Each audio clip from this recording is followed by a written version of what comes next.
After the 6 o'clock news, how was the Global Climate Panel chosen, and can we trust them? At the present rate, how many years until the polar ice caps disappear completely? And why are some scientists saying a nuclear war and a nuclear winter that followed it would be good because it would stop global warming? Are there any scientists who are being straight with us rather than in the pocket of one interest group or another? And why are these basic questions about climate change not even asked, let alone answered? You must not believe anything that you hear on this show or from anyone else in this entire world, whether you hear it on radio or on television or from the lips of someone standing right in front of you. Listen to everything, believe nothing until you can prove. You must learn how to find the truth and prove it. If you can't do that, you might as well turn off your radio.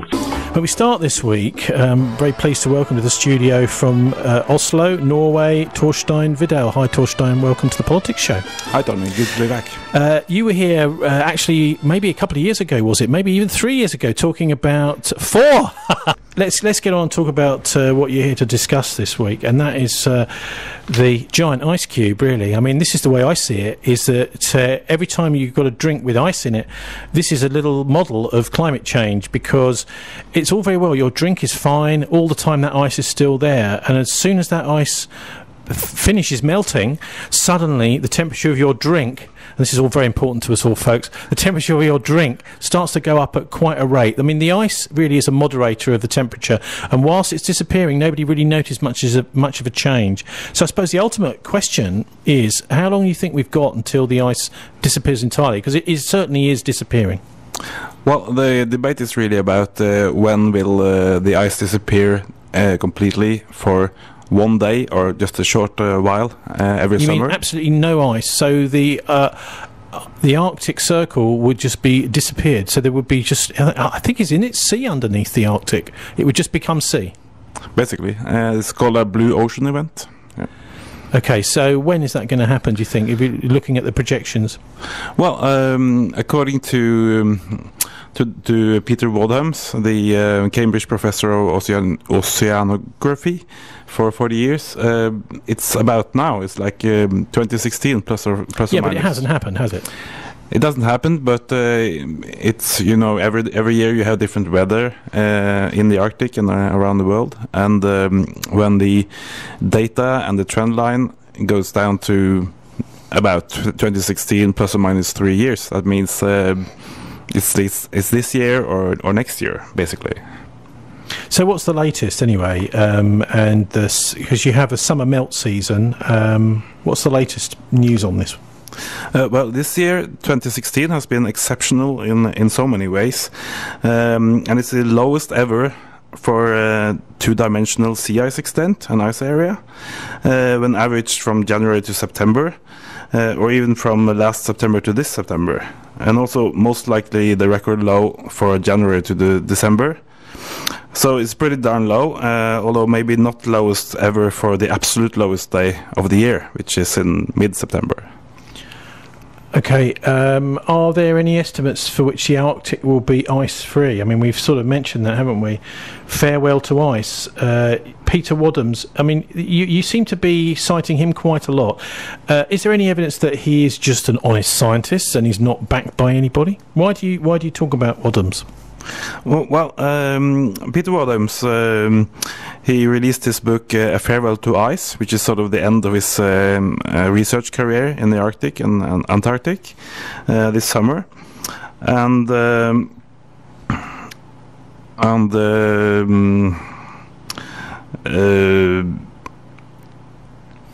he's talking in the book about the end of ice as we know it, basically. And in the sense that the Arctic used to have sea ice every day of the year, and now the data for ice volume showed a trend for at least one ice per day, starting, as I said, just about 2016. Also, you know, there's also something happened this year, I believe, where the ships are actually making their way across what was originally icy sea, so they wouldn't be able to get through, or maybe you'd have to send an icebreaker through. And I believe we're now expecting a ship back to Bristol, which is some kind of, am I right, a sailing ship, which is making its way through there without not a proper icebreaker, which will be coming back to Bristol soon. Tell us about that. Yeah, I think it's a yacht. I don't know how many feet or anything, but it first traversed the Northern Sea route, which is along the Siberian coast. And then the other Arctic passage, which is the Northwest Passage along Alaska and Canada to Greenland. And it's heading for Bristol now. I think it's in the Baffin Bay. Yeah, so what's the significance of that? Is it because because of the ice melting back that some parts of the year, areas of the seas are more accessible than they were before? Absolutely, and all the fossil fuel industries are also waiting eagerly to be able to move into the Arctic Ocean to start pumping oil and gas, only to increase the problem of global warming even more. What about criminal complacency? This is some quote you gave me. This comes from a Cambridge professor. This is Wadham, I guess, again. Arctic sea ice over the last 40 to 50 years. To what extent is this UN climate change panel, the IPCC, actually doing what it's supposed to be doing, and how independent is it? Because I know you've looked into who's on it and how they were appointed. First I can say that there's a huge difference in the estimates from Peter Wadhams and to the climate panel, where the climate panel is more like saying that your young kids, or maybe their future children, may be around to see the first day with no ice, not you or I, and definitely not this year or next year. So these extremely conservative estimates for the ice and for global warming made Professor Wadhams call the climate panel criminally complacent in a recent interview. Does this mean that computer models haven't really developed since the 1990s? I mean, surely there must be some kind of peer review going on here where various scientists are critiquing it, publishing the critiques, and that there's some sort of agreement. It just seems to me that you've got a massive divergence of views with no proper settling down of scientific opinion. Exactly. I think the reason is that the computer models, they only include the known mechanisms to science today, and only the stuff that we have numbers for and that are well known. The real ice loss trends, on the other hand, are based on the full destructive force working on the ice. That's written down in the data. So that gives you sort of the full system response. And as it happens, the criminally complacent IPCC timelines, they happen to suit the industrialist and the fossil fuel lobby very well. So that's kind of strange. Yeah, I mean, it's maybe worth introducing at this point one of my analysis, which I've done over the last few years, helped by correspondents on the internet who've read my articles, commented on those articles, emailed me, etc. And this is really to do with the oil industry's power back in the 1950s and 1960s, when the North Sea oil was first discovered. Now, Torstein, the Norwegians have dealt very differently, haven't they, to the British in the way they've dealt with oil. How have you done things over in Norway? I'm not an expert in that, but I think when Norwegians discovered oil and started their state-owned oil company, there was a greater share of the revenue going back to the Norwegian state, to use for societal purposes. Martin, challenge what you're saying, Torstein, is in this BBC article is saying that this week the Arctic sea ice reached the second lowest extent ever recorded by satellites. Well, that's only the second lowest ever, so it's not every year it's been shrinking, clearly. No, there's a difference between the lowest ever for the one lowest day, which is generally in mid-September. So what I've looked at, and lots of other people have looked at, is what is the average over the summer or over the entire year, and then 2016 is the lowest since satellite records began in 1979. So it's the lowest in the trend so far, and it's everything. If you look at the trend and the graph for the trend based on the data for sea ice extent and volume, it's straight down, and it's. I'll compare it to the curve. If you sail a ship from Portugal to Southampton and you had completed 80% of its journey, it doesn't take a rocket scientist to figure out when you will be at port in Southampton. It's like quite obvious calculation to make. And in Peter Wadham's case, it's like from 0 to 1 year from now. But that surely is. I mean, that's just an exaggeration. Surely, I mean, it's shrinking bit by bit. But I mean, you're not going to tell me that next summer there's going to be no ice at all in the Arctic for 1 day. That's what we're talking about. And what I've done myself is to study the sea ice data from the orbiting satellites. So you can get access to that, can you, if you want? Yeah, that's public information. Right. And I'm actually writing now a non-fiction book explaining exactly what is happening to the ice and where you can get the data yourself and look at it, so you don't have to trust these scientists or these politicians. Well, the climate change panel. Let's just go back to look at them for a minute, because I mean, how were they set up, and why is it that you don't trust them? In the they were set up like from 1986. It started pre-set up, and they emerged in 1988. And by then, a number of scientists had started to speak up about a very real need for political action to stop greenhouse gas emissions. But the energy is a very lucrative business, as we all know. And so we had the so-called climate panel, and they're 2 feet or so of sea level rise by the magical year 2100. And these corrupt forecasts, if you will, have been used to sideline the scientists calling for immediate action to stop the impending collapse of human civilization. So it's pretty huge crime we're talking about here, right? So, but I mean, surely it's not going to mean. I mean, it might mean that we have to put our woolly jumpers on, but surely, or actually, no, have to take our woolly jumpers off in the winter. But surely, not human civilization is not under threat by this, is it? Well, not only that, Tony. Even the biosphere itself is naturally threatened by a runaway, self-reinforcing heating of the planet. Our civilization, our way of living, is just higher up on the list of things that are going to collapse in a rapidly warming world. If our key food production collapses, mainly due to sea level rise and sick weather, civilization has no grain and rice to store for winter, and collapses upon us. Martin, this is one of the sort of original things that human societies did, wasn't it? And you can almost start to chart the rise of civilization from the first time that grain was stored, this kind of thing. And it looks what Torstein's saying is we may have no grain to store at some point in the not too distant future. Well, I think that's quite possibly the case, but I think we're also underestimating the danger of nuclear war. And Torstein, what about this idea that nuclear winter might be actually quite good for cooling things down and stopping global warming? Well, then there are plenty of these ideas around, and Wadhams is one of the people who are talking about tactical ways to delay climate change or global warming. Climate war. Yeah.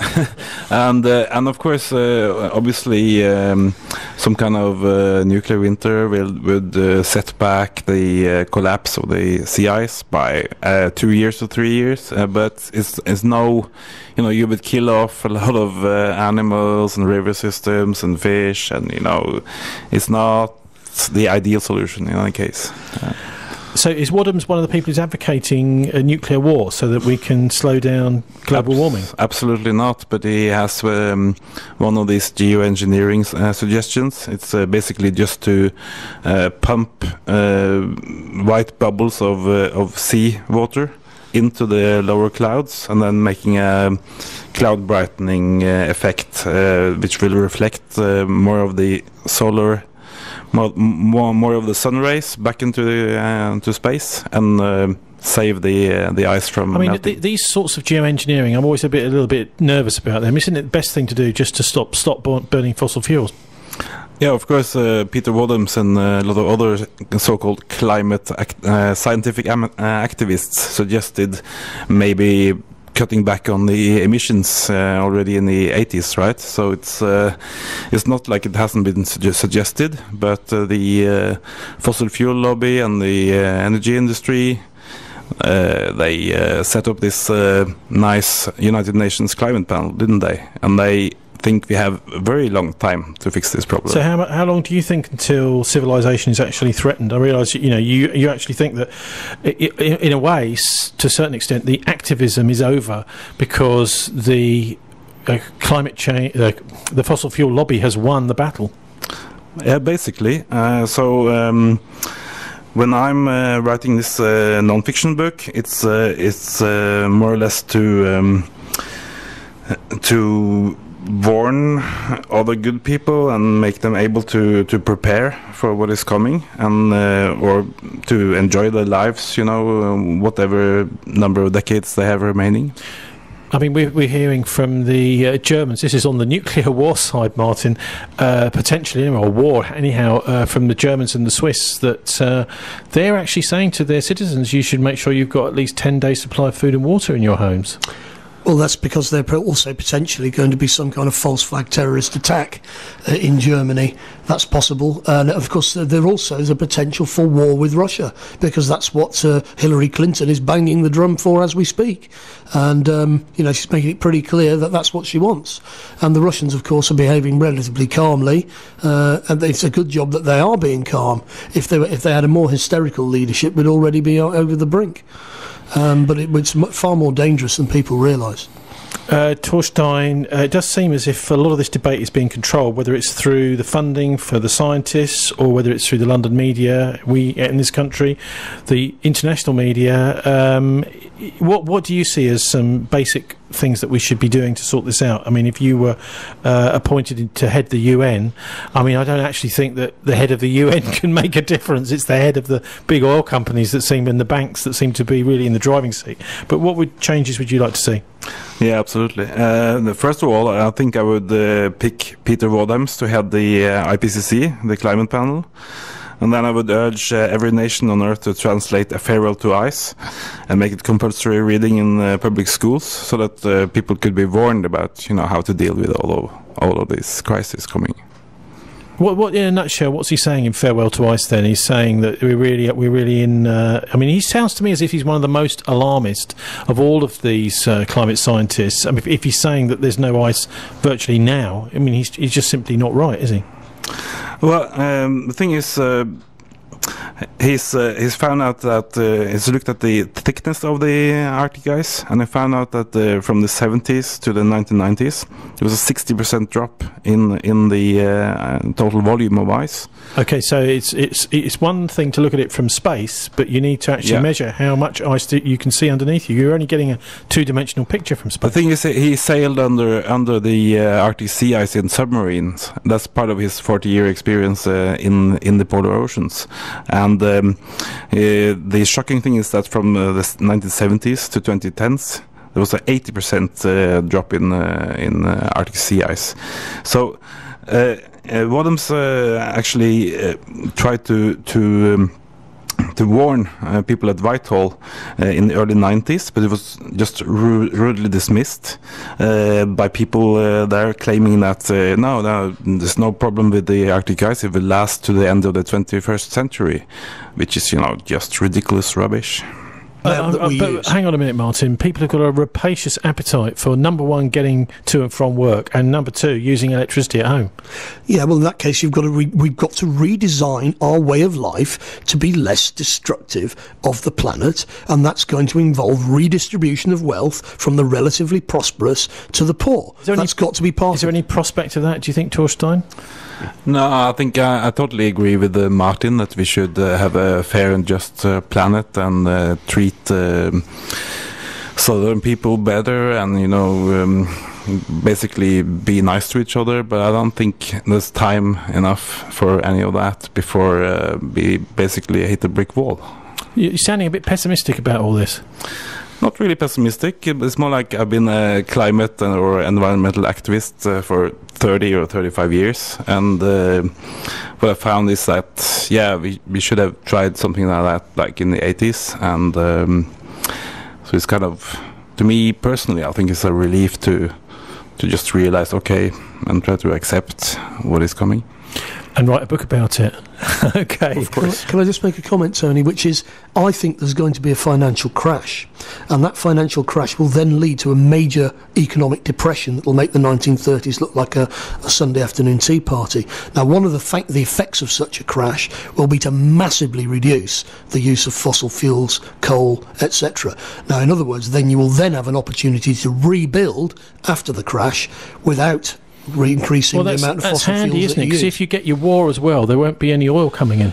Well, if we get a nuclear war, we won't be able to discuss any of it anyway. There'll be nobody left to argue, will there? Well, I don't think even after a nuclear war, there might be some people left. But what about, Torstein, what about you've talked about the collapse of civilization. Could this lead to the extinction of life, do you think, completely? And what's the prospect of that if things do go completely wrong with the climate and it starts heating up? Obviously, after it gets to a certain extent, it might just start heating, and there's nothing we can do about it, and go past any kind of hope of equilibrium. Well, I think life on Earth in general, if you're talking about every kind of life on Earth, is pretty sturdy, and it has survived at least 3 billion years so far. So, it comes down to what kind of life are we talking about? Are we talking about single-cell organisms or cockroaches, or are we talking about sentient, intelligent life with a vertebrate backbone or something? Well, who knows? You might end up with sentient cockroaches. Who knows? Yes, once we've been Over to you, Martin. Once we've been cleared out of the way, they've got a free run, haven't they? Okay, just finally, I mean, we will be covering this when this ship gets back in October, back to Bristol. Torstein, I'll just give the final word to you. If one of the things we like to be able to do is just think of one thing we can do to change the way we do things, which is actually going to make a difference. Is it past that? Are the structures of society, the use of fossil fuels, so embedded that it's very difficult for any individual to really make a small difference themselves? Yeah, I think it's pretty much too late for any new good ideas to solve it. What's your book? Okay, but what's your book called, and when's it out? It's going to be out in October, and it's going to be something about ice, but I can't say yet. Okay, Torstein Vidal from Oslo, Norway, thanks very much for joining us on The Politics Show. Thanks to you. Getting bigger by being better. The number one choice for Bristol. This is BCFM 93.2. The following Monday, all the oil companies get together and they have a long discussion. And on Tuesday, they decide to stop all exploration and all production of oil and gas forever. You know? So that's an extreme case, an extreme example. But my point here is that even if you could mount 1 billion people to really stick it to the big oil companies, and even if you could get them to decide to stop doing what they do in just one day, starting in just a one-day decision process, and then they just stop. Even that wouldn't save the Arctic. It wouldn't save the runaway climate change, and it wouldn't save civilization.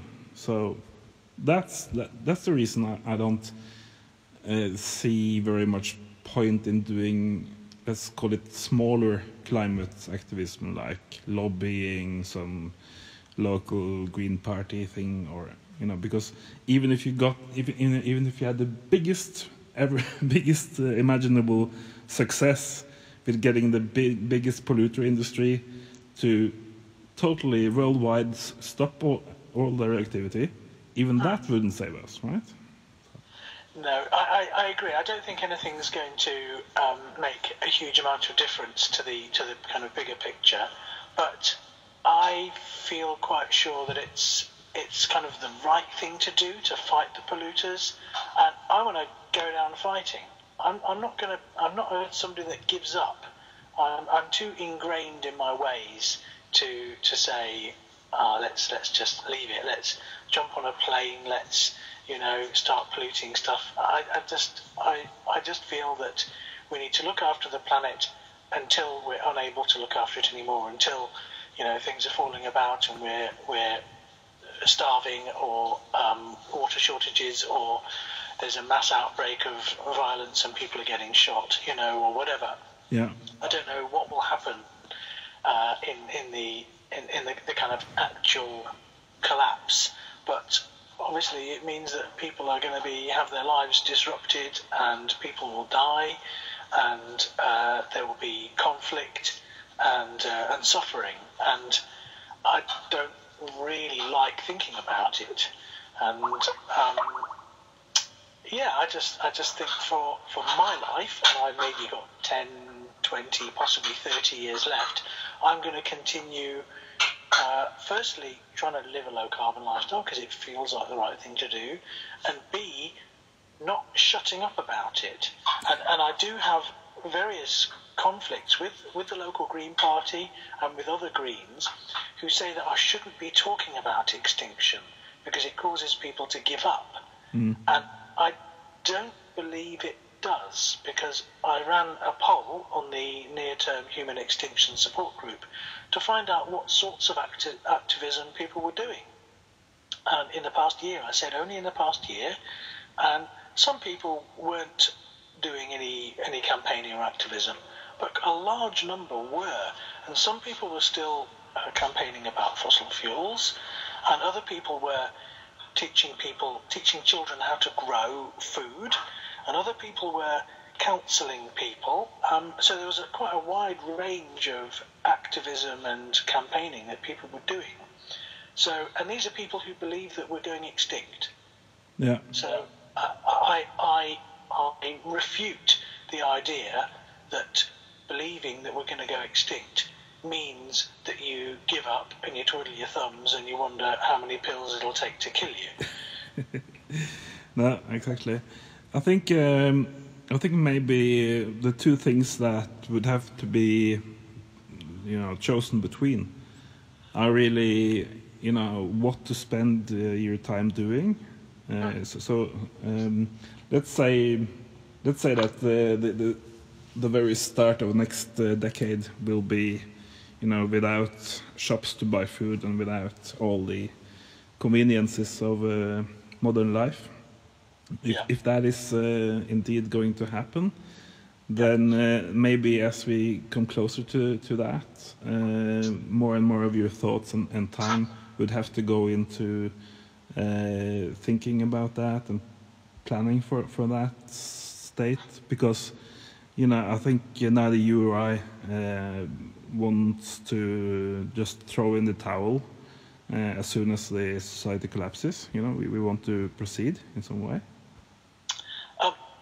I agree, and this is one of the aspects of Guy McPherson's speaking and his writings I really like. I might not agree with him on the time frame, but we shall see.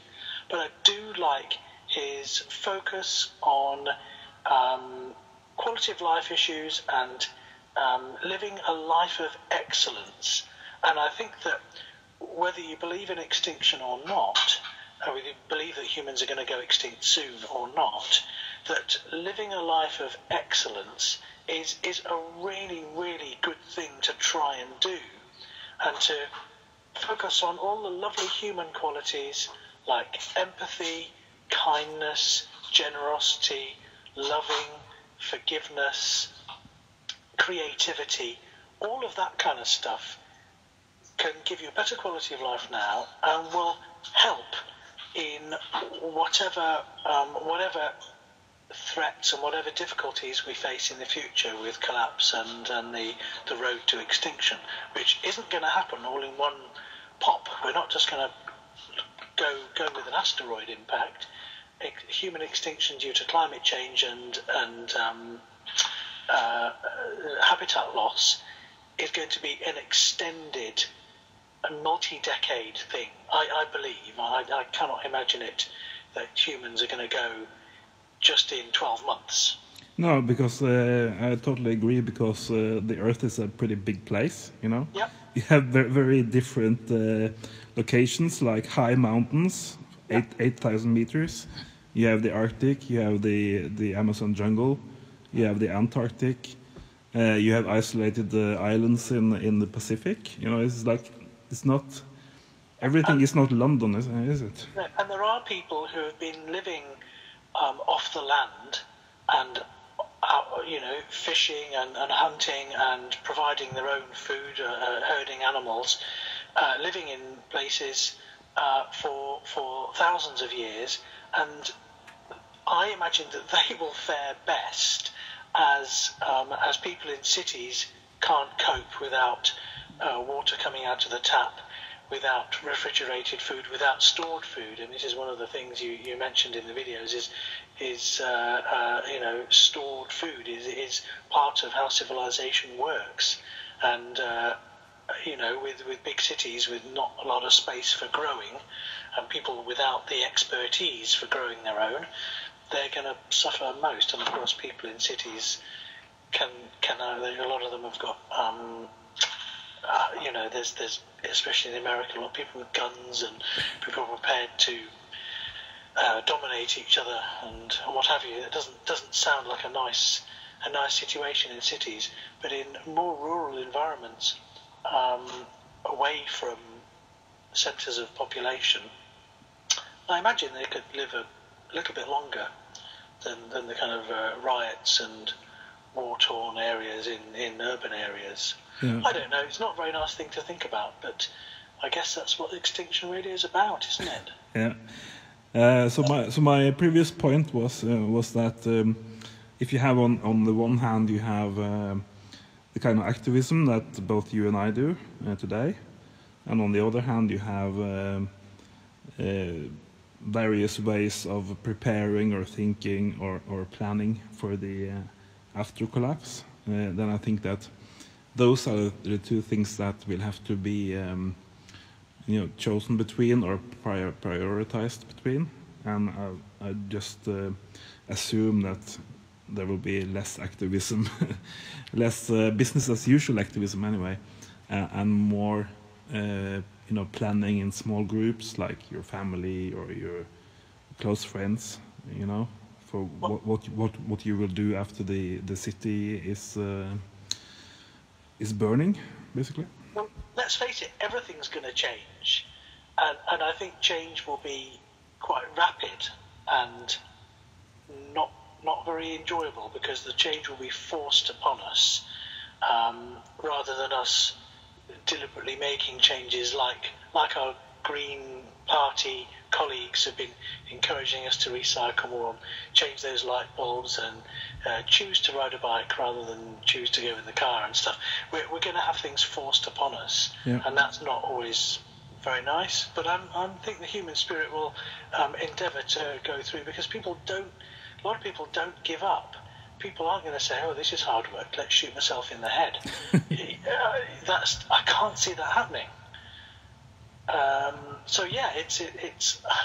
I mean, I'm actually quite glad that I'm 50 and I'm over halfway through my life, and I feel sorry for younger people. I do, I really, really do. I've got friends in their teens, children in their teens, and friends in their 20s. And I think, gosh, what are you going to have to witness and see? Yeah. It upsets me. But anyway, I'm doing what I can to forge community and to be low carbon and show other people how they can live without using so many resources.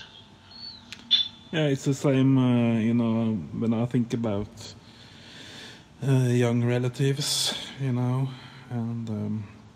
but I'm also branching out very much into the trees and the forest and the other species sharing this planet with us, and so I can have sometimes I what do you call it? Sometimes I hesitate to go walking in the mountains because I get so emotional, sort of thinking about all of those critters and all of those fabulous forests, vegetation and everything, just not being able to run away, because plants can't actually run away from where they are put. And it isn't their fault what's happening. They're what the media calls innocent. Yeah. Not responsible. Mm. Yeah, it's an interesting conversation. Maybe we shall come back to it in a few weeks or a few months, and we'll have mulled over what we've just talked about and see what. You never know. We might get somebody else coming onto Extinction Radio who has a different point of view, or who does a nice monologue recording to respond to us. I like that. I like it when we have new voices on the show. Excellent. Yeah, let's do that. Yeah. Okay, well, it's been lovely talking to you, and we've had a half-hour chat, so I hope that we talk again soon. Yeah. And stay well.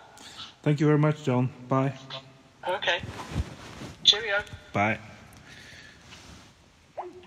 People that campaigned to stop it being built, and who climbed the trees and went into the tunnels beneath it, and were protesting, the bonds that formed are still there. Yeah. And so when you work together to fight fracking, or to promote cycling, or to promote fairness for LGBTQ people, then you form bonds which can help strengthen the community, and I believe that's going to be very, very important during the next few decades of collapse and post-collapse. Yeah, because it's even for an author, it's kind of hard to picture the first decade after civilization collapses. But I think one thing we do know is that it will be local. It will be the people immediately around you in your village. That's all you have. No Skype and no airports, air traffic. So I think any kind of good community building that you've done in the last years before collapse will benefit you after it collapses. Yeah.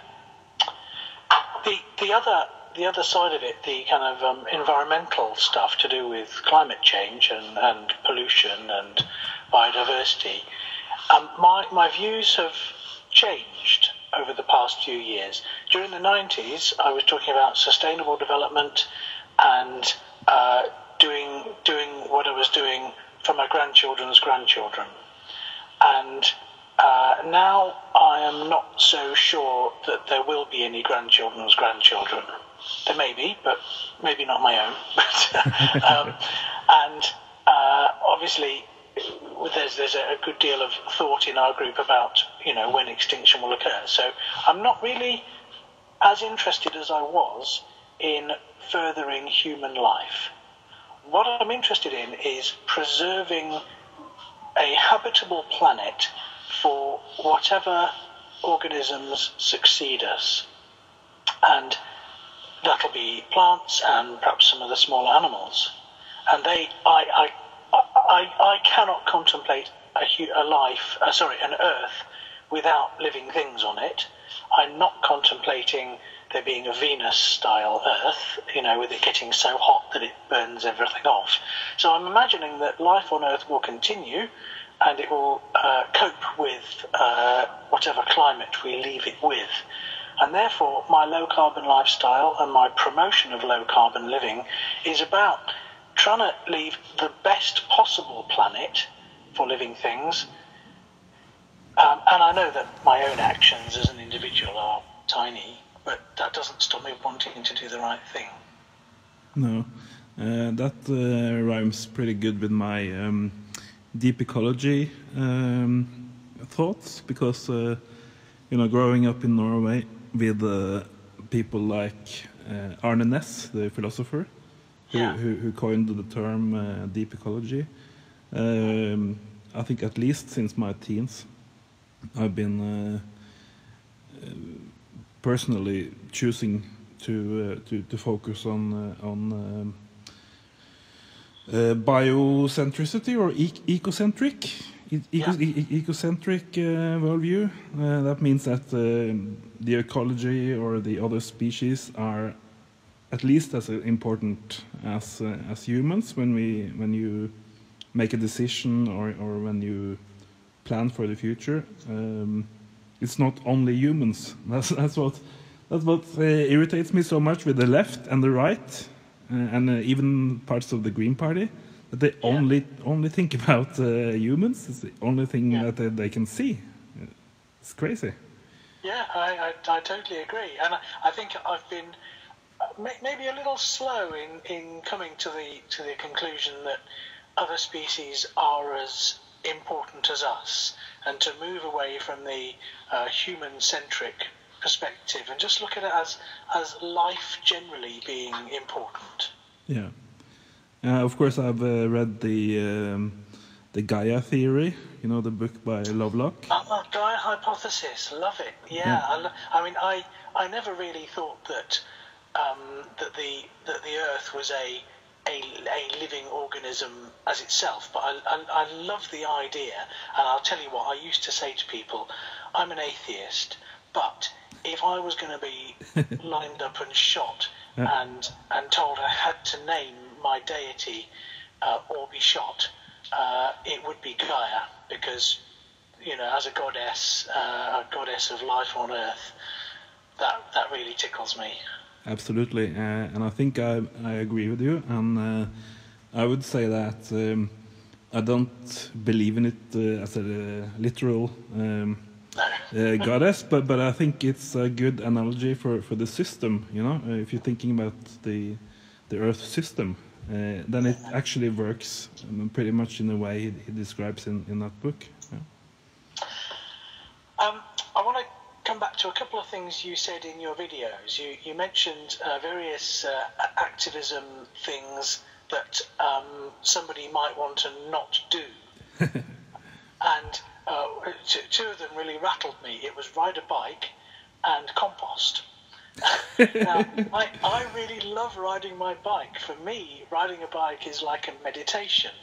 It's a way of getting from A to B today. It's fun. It's healthy, and it's just part of my life. And composting, that to me is a way of connecting with Gaia, even, because a compost heap is such an amazing living ecological system that when I go and spend some time in the garden putting dead flower stalks and waste food on my compost heap, and then turning it into soil, and then bagging it up and giving it to somebody or selling it to somebody, that to me is an amazing way of connection.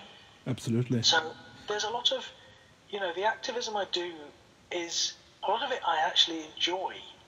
And, hey, what would I do if I stopped doing it? My life would be empty. It would. Actually, I do composting myself, but that's like a combination of convenience. You don't have to carry it to the rubbish container, and also because I know it's the best thing for the forest. Yeah.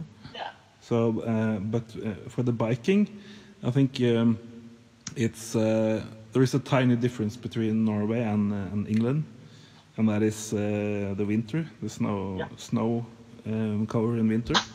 So if you had snow and ice in your streets like 100 days of the year, maybe you wouldn't, if you knew that society was going to collapse anyway in less than 10 years, maybe you wouldn't, be so extremely environmental and think about taking your bicycle when that's actually quite a challenge.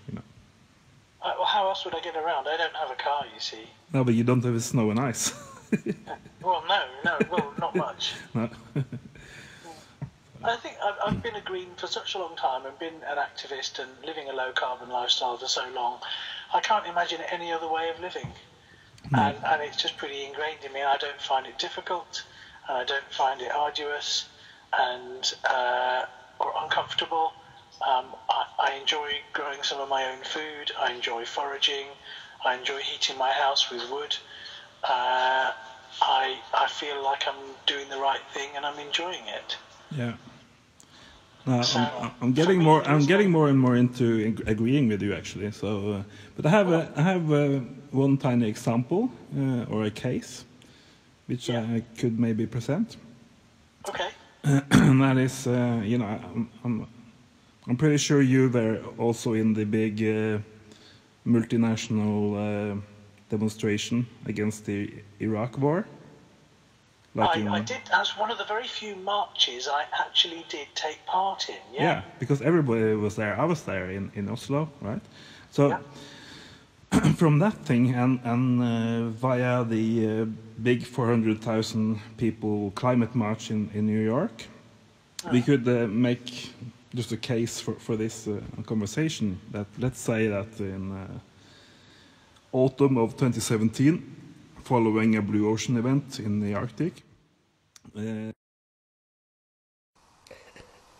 Hi guys, it is a gorgeous day here in the end times in paradise over here in East Bumblefuck, New Mexico, over in the United States here on this gorgeous Friday, March 31st, 2017. But we're actually on the phone to Norway today for installment 3 of the Humpty Dumpty Tribe interview series. And today we're talking to an old buddy of mine, Torstein Vidal from Norway. I wish Torstein would talk to me more publicly and our public comments. He's been talking to me for years, mostly privately, but we're going to listen to Torstein today. He's a man worth listening to, and I'm just going to pretty much let him introduce himself, and then we're going to dive into what Torstein thinks about the situation on the planet. So Torstein Vidal, welcome to Humpty Dumpty Tribe, and just introduce yourself to the folks and we'll start this conversation. Take it away. Oh, shit. Sorry. Thank you, Handel. Yeah, I guess I was also once a normal guy, you know, working low-pay IT jobs, some TV and newspaper and magazine jobs, steady long relationships, but determined not to have kids, like you. All right. Always a strong proponent of logic and science. I guess I tried to deny the existence of money and brute force in the world for the longest time, just dismissing it as stupid. Then I guess at the time of the COP15 climate summit in Copenhagen in 2009, I realized big oil and big bomb, or let's just call it Obama for short, was indeed a vast force to be reckoned with. And in some sort of last-ditch desperate countermeasure, I started work on my Pute app, as in compute or dispute, and it's a super ambitious attempt to settle things once and for all based on pure logic. So a pretty naive project there. So you're going to solve this problem with logic. So in a way, that was the opposite of Facebook, you know, where the same stupid battles have to be fought every day. Same already settled science or logic.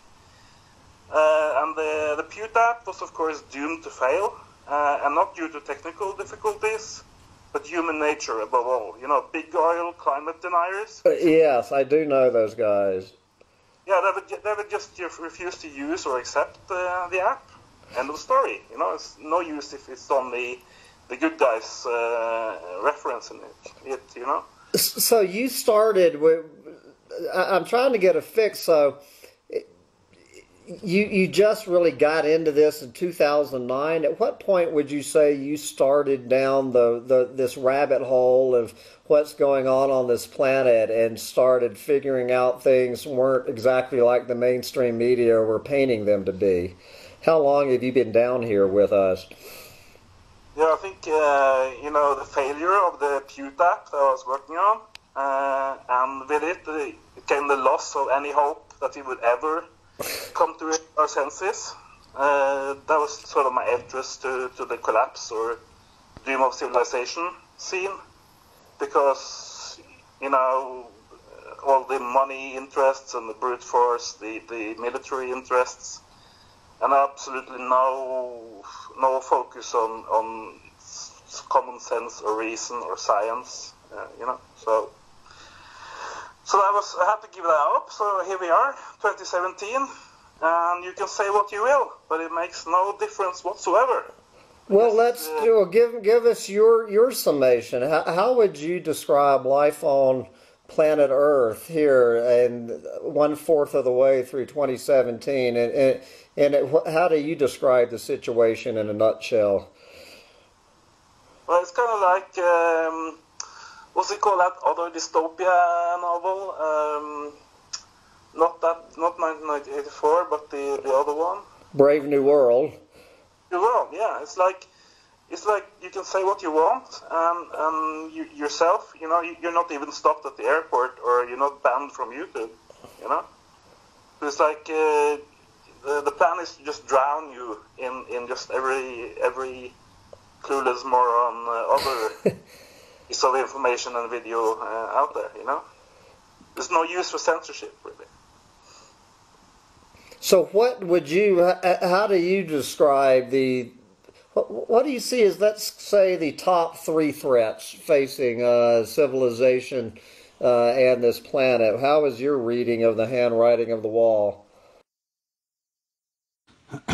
I think, I've been studying, after I left the Pewt project, I've been studying sort of the only hard currency or only hard facts of the climate debate, which is the steady collapse of the Arctic, the sea ice.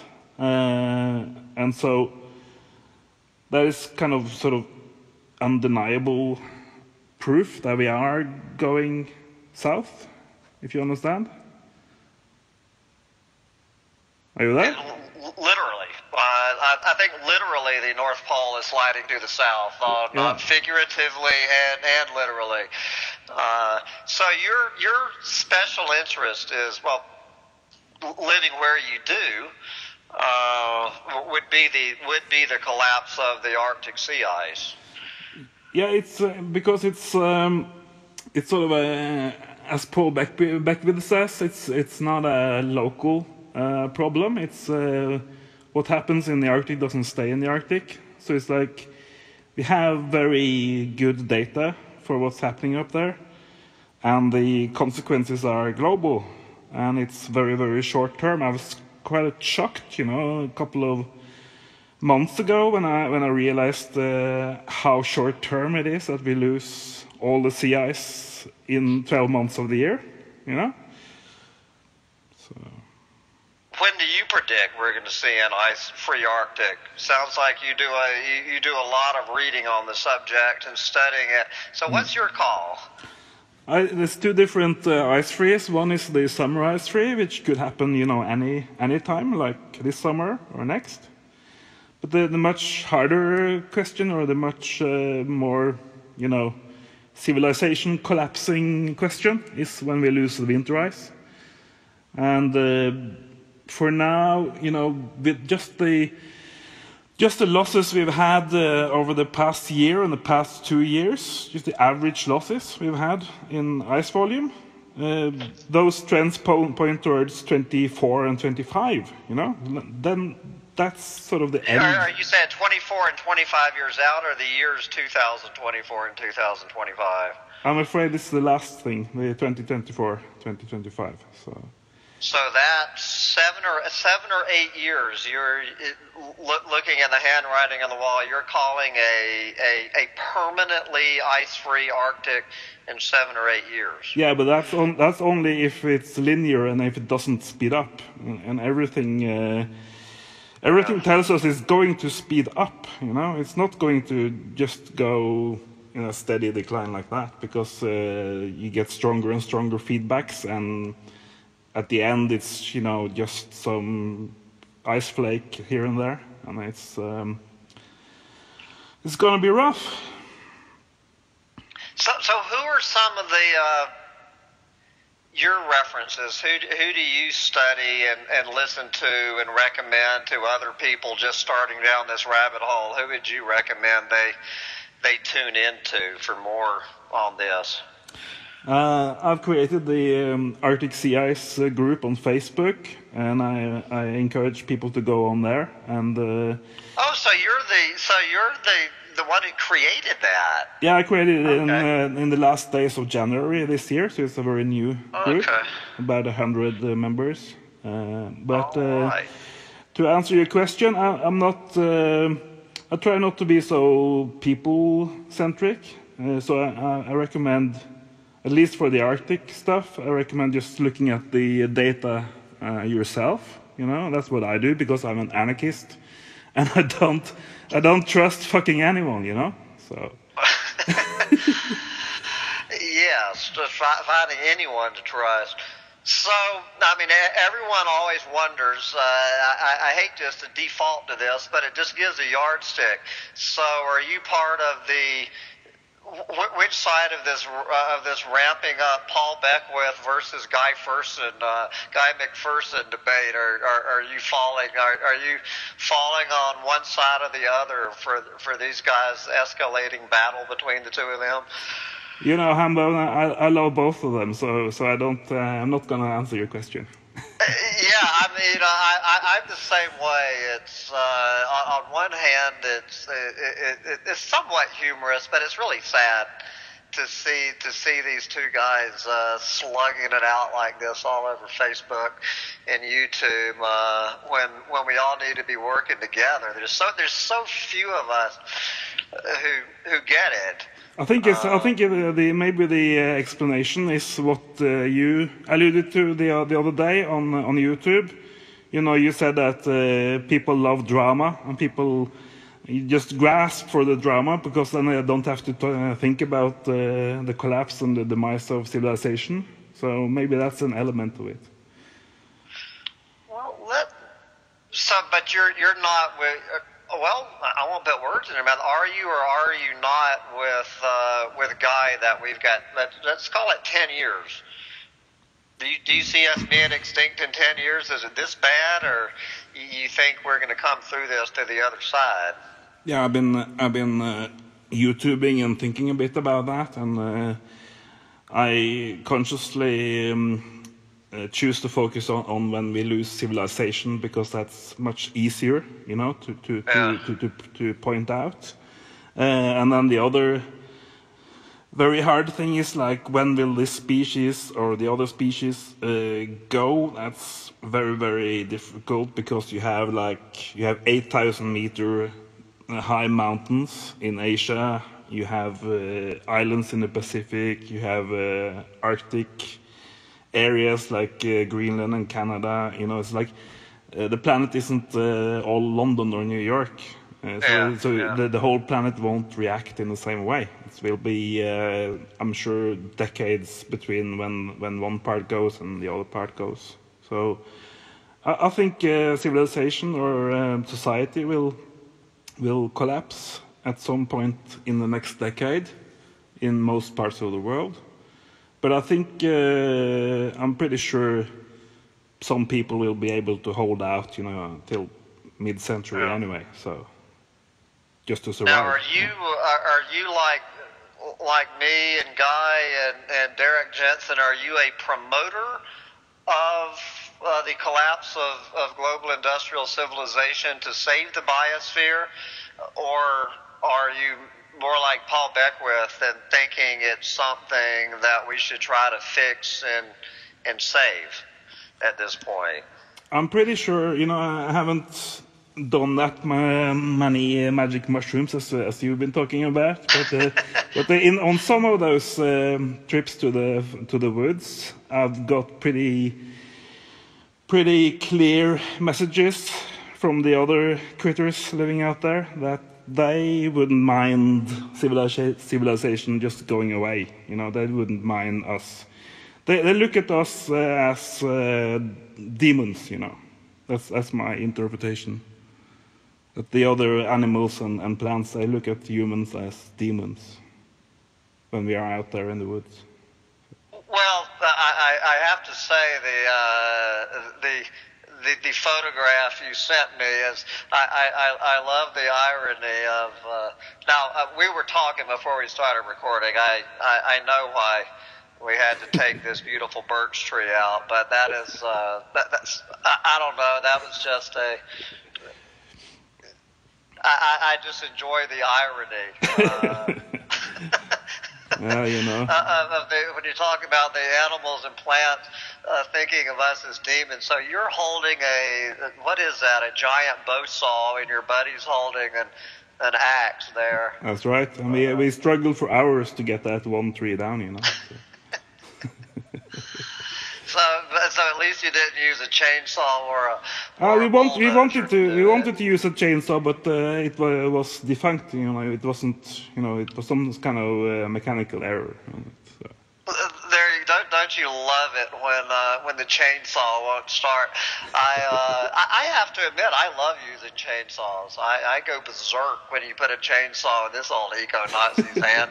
But I always get a chuckle when I get all prepped to go out there in the woods with my gas-sucking chainsaw and it will not start.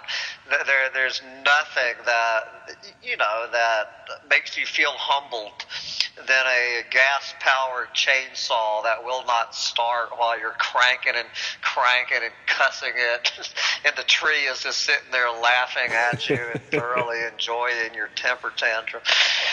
I know exactly anyway, what you mean. I want to talk about, obviously, one of the big debates that I've certainly been talking about, because I don't know, as I admitted just a couple of days ago, is the whole methane bomb thing. I mean, you can go on. This debate is one. No matter where your position is, you can go on and research it yourself, and whatever your preconceived notion is, you can find scientific reports to back up. So I'm sure you have studied this issue probably more than me. So I'm curious, where do you fall on along the methane bomb debate? And how it's going to impact abrupt climate change, and when, if you believe it is, when do you think it's going to blow? Yeah, I've kind of placed it on the timeline between now and when we have no winter sea ice. So I would say anytime between September this year and 2020, pretty much. We will have this huge, like 50 gigaton or whatever, plume of methane from the what I call the East Bumblefuck Sea in in the Arctic, East Siberian Sea, because that's very shallow. It's like up to 50 meters deep, and you heat up that water in the summer. And it also heats up the seabed, and then you have a thaw. So and then kaboom. So you do not agree with Paul's latest? It's not. It's not. USGS report, hook, line, and sinker. It's not really. It's not really Paul, because he even said in his YouTube that this is. I'm just relaying this USGS report, and he did that in 4 videos or something.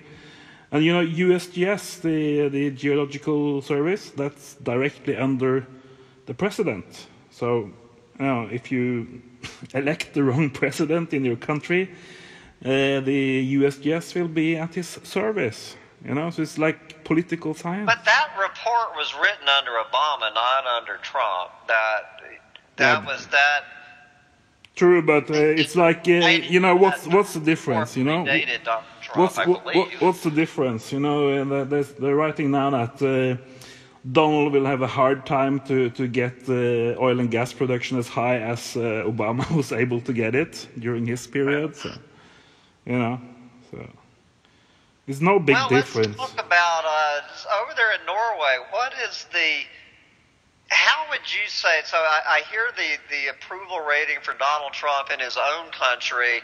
I think one poll shows 36% is. You know, it's the worst. He is the least popular president ever since they started polling. Where would you, if they took a poll of Norwegians today on supporting Donald Trump, what do you think the support level in Norway would be for Donald Trump? You know, Norway is a very naive country or population, so it will probably be like 60, 70, 80% against him, just because our mainstream media are just going crazy about being anti-Trump. You know, they don't have news anymore. It's just anti-Trump, you know. Well, yeah, that's, you know, he's doubled my workload. I mean, I just did, you know, every Friday now. You know, it used to be, as I say, it used to be the easiest day of the week for me to do my ecological meltdown roundup rant, but now I have to do two entirely different. One is all Donald all the time, and one is every other threat against the planet other than Donald Trump. Yeah. He completely. I mean, here in the mainstream media, any environmental news, I would say Donald Trump dominates about 70%, if not higher. Yeah. And then even when you go on over to Alternet, to their environment pages, about 70% of the environmental stories on planet Earth have the word Trump in the headline, and so I don't know what to do about it. Do you ignore him? Well, don't you think this is kind of done on purpose for some reason? I have no clue why, but it seems it's a big, you know, detraction, or what do you call it? Distraction. Distraction, yeah, from everything. You know, it's like Trump. Oh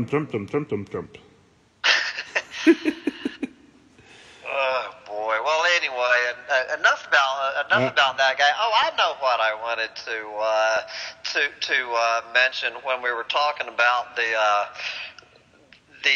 methane bomb debate. Now, the other big debate that I see, which I believe is going to turn in once we get our minds a little bit off of Donald Trump, is the whole geoengineering debate. Where do you think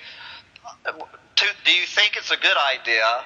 And whether or not, first I want to know, do you think, and I'm particularly talking to solar radiation management, is it a good or bad idea? And B, whichever way you think on that, is it ever going to happen, or is it complete techno-utopian pipe dream? Yeah, I would have to go a bit easy or careful here, but because if you or I wanted to, for any reason, do the opposite, to get it to heat up faster, to make civilization go away faster. Some people in America would maybe view that as terrorism, if you want to take out the entire planetary system, So, but to answer your question about spreading sulfur and stuff to shut out the sun, isn't that what they did in the Matrix, in the movie? They tried to beat the AI, the machines. So they tried to block their solar cells by fucking up the atmosphere. Isn't that sort of the plot there? So I don't know, but I don't think they will have time. I mean, if they are working on these timelines from the silly IPCC climate panel, they think they have decades or centuries to fix things, you know.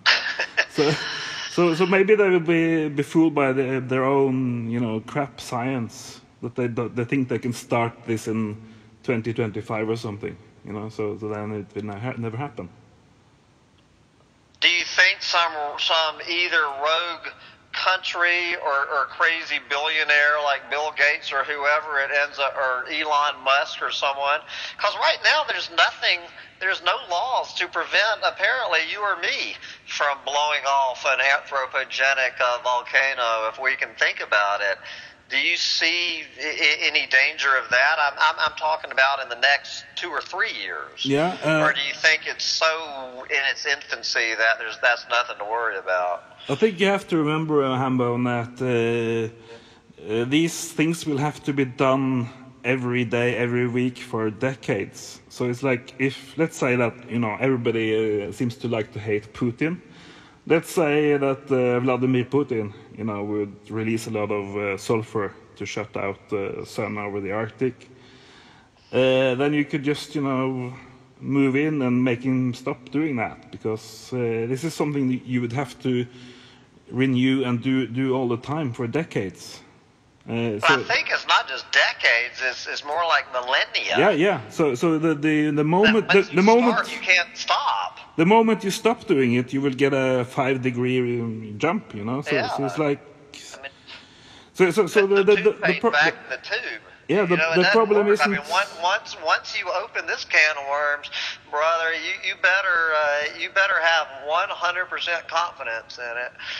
You need to have all your earlier ducks in a row. Engineering is going to save this civilization from collapse. I don't hear that anywhere in your voice. I think our goose is already cooked. Geoengineering or not. Okay, good Lord, we're already over 25 minutes into this interview. You emailed me a couple of days ago, and I want you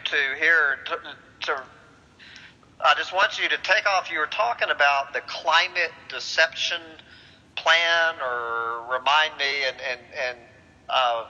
explain to our listeners what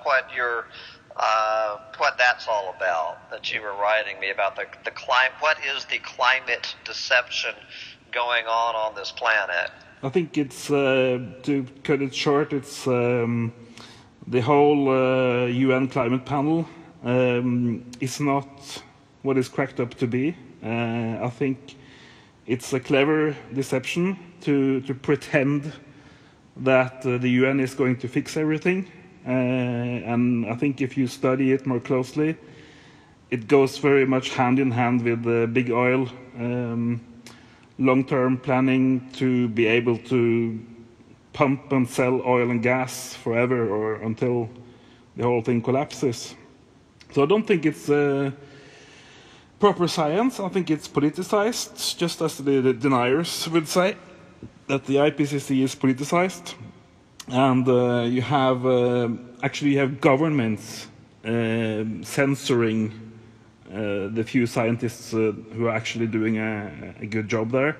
Then the government of Saudi Arabia or America can just say, no, can we delete that chapter? I don't like that graph. So that's sort of the working of the IPCC. But I think it's a huge deception to control the whole climate debate, because everybody believes that the climate panel is doing a good and excellent job, but they're not. They're clearly not, because they tell us that the Arctic sea ice in summer will last until 2080 or 2090, some bullcrap like that. So they're clearly not doing an honest job. And I'm going to take a wild guess that you do not have much faith in the Paris Climate Agreement keeping global temperatures from rising under 2 degrees Celsius between now and the year 2100. Is that a safe bet? Yeah, pretty much. But, we will always have Paris, It's a beautiful city. So. Well, you mentioned, it sounds like you are pretty convinced, as I am, that global industrial civilization is teetering on the brink of collapse and possibly the planet, right? But behind that, so just, I always like to talk with people. I mean, how is this affecting your life? I mean, how do you, being down this rabbit hole and just realizing how hopeless this situation is, how do you keep, what is your secret from just falling into just an absolute existential despair, depression? What do you do to keep from that happening in your own life? I think my solution is the old solution from Schopenhauer. A philosopher lived in the 1700s, I think, and so it's actually to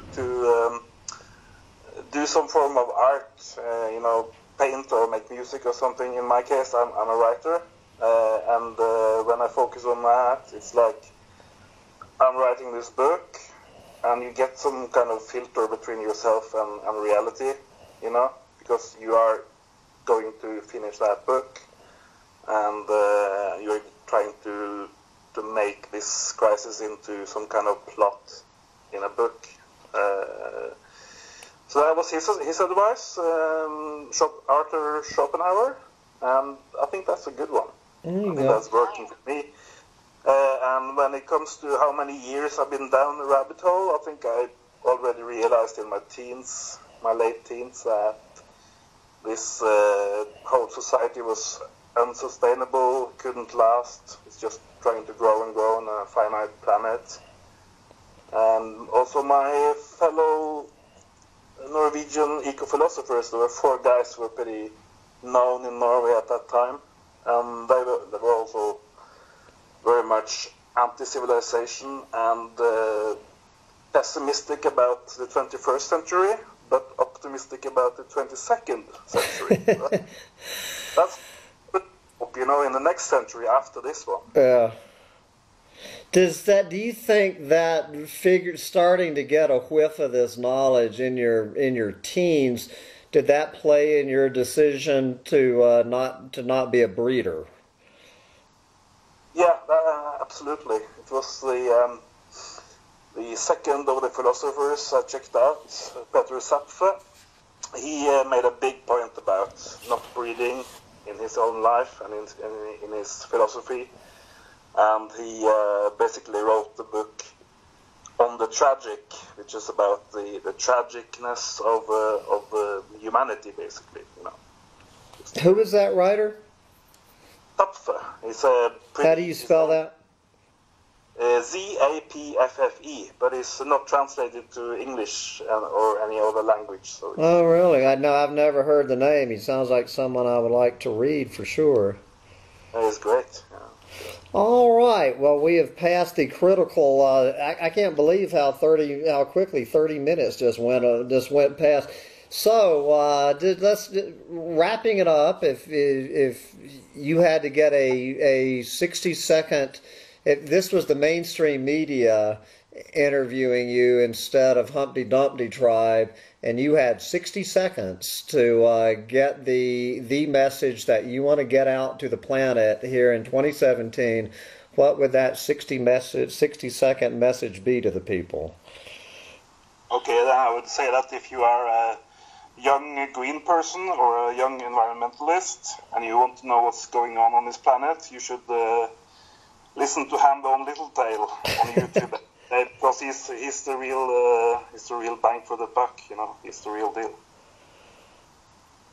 Well, that's your advice. I sure appreciate that. I am quite honored that would be your advice to the planet, to listen to anything this old eco-Nazi former real estate agent house flipper has to say. But that's what we're doing here at Humpty Dumpty Tribe, Torstein, is I'm just trying to open this debate that nobody is having. And I do certainly appreciate you being part of it. And as I say, if you would like to start commenting a little more publicly, I mean, I enjoy our private email conversations, but you certainly feel welcome to to enter the public debate on the comments whenever you want to. And keep up the good fight, amigo. Yeah, thank you. I will try to do that. Okay. All right, I'll stick around for a minute. I'm just going to sign off here. So anyway, guys, that was my old buddy Torstein Vidal weighing in on the situation on this planet. And feel free to comment and let us know what you think. I mean, I'm going to wrap this up, and I still haven't gotten to my manure tea on my garden, so that's where I'm heading for this third interview. Bye.